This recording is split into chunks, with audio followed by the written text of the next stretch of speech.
As we record this, much of the country is still bracing for another government shutdown. And you'll remember it was on January 25th that President Trump and congressional Democrats reached an agreement to reopen the government for 3 weeks.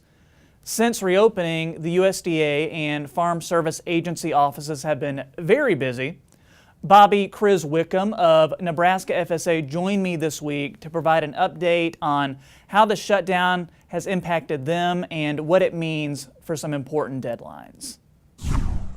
We were fully closed for a solid probably 2.5 weeks before we were able to have some farm loan staff come back in for some essential services for a few days, and then we were able to bring back in the rest of our staff again for some essential services on the farm program side for a few days.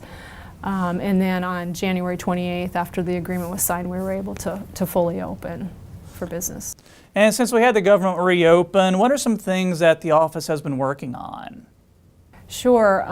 There were probably 2 things that I wanted to highlight there that we really focused on as we started opening back up and got fully online again. The market facilitation program is a big thing right now, and so we had our offices working very hard to get those applications processed that maybe came in through the mail while we were gone, as well as walk-in traffic dealing with that program. And on the farm loan side, you know, it's farm operating loan season, right? So producers are getting ready for the 2019 growing season and want to make pre-purchases of things like seed and fertilizer, and they need to know where they stand with their operating loans that they might have through us. So there was a priority on the farm loan side to make sure they were getting those 2019 operating loans through the process that we have. Any other programs that were affected that you want to talk about? Yeah, in particular with the window when we were closed in January, there were several deadlines that would have fallen within that time period that got extended. USDA, we put out a press release on probably 10 different deadline changes. There's probably 3 that are really relevant, I think, to a broad number of Nebraska producers. With the market facilitation program in particular, that deadline was supposed to be January 15th for enrollment, and that deadline now got pushed to Thursday, February 14th. So, you know, next week on Thursday, producers will need to have come in and done their initial enrollment for that market facilitation program. Now, they still have until May 1 to certify their production numbers to us.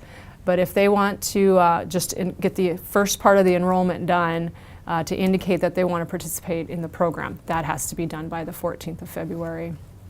On the disaster program side, the Livestock Indemnity Program, as well as the Emergency Livestock Assistance Program, so LIP and ELAP they're called, those 2 programs are for livestock losses that are significant, usually due to a weather-related disaster. And they have 30-day reporting windows. So if you had a loss, you have 30 days to tell us about those losses in order to participate in those programs. So if the window fell for that reporting within that January timeframe, you now have until February 14th to come in and let us know about those losses that might have occurred while we were closed. Okay. And then the third program I wanted to highlight is the Non-Insured Crop Disaster Assistance Program, or NAP. That program covers some crops that aren't covered under traditional federal crop insurance. So things like grazing land, grains and forage that's grown for livestock grazing, fruits and vegetables, specialty crops, those types of things. If you're a producer who had a 2018 NAP coverage, and you notified us of losses under those policies in 2018, you have until February 14th to come in and finish that application to actually to get the payments started for that program. So 2018 NAP coverage, you had losses, come in and see us before the 14th to get the final paperwork done to actually get the payments, assistance payments through that program. All right, very good. And the Farm Bill, that was actually taken care of ahead of the shutdown, but the rollout was delayed. So where do we stand with that now? Yeah, the Farm Bill was signed on December 20th, I believe. So things will be pushed back a little bit. I know that the national office, right now our headquarters for Farm Service Agency, is analyzing that new farm bill and figuring out what tweaks need to be made to the programs associated with it through Farm Service Agency. We're hoping to get that information soon, and when we do, we'll make sure that we roll it out to our counties and get it out to our producers. Bobbie also gave me a couple websites for you to check out. You can head over to fda.usda/NE and farmers.gov to learn more.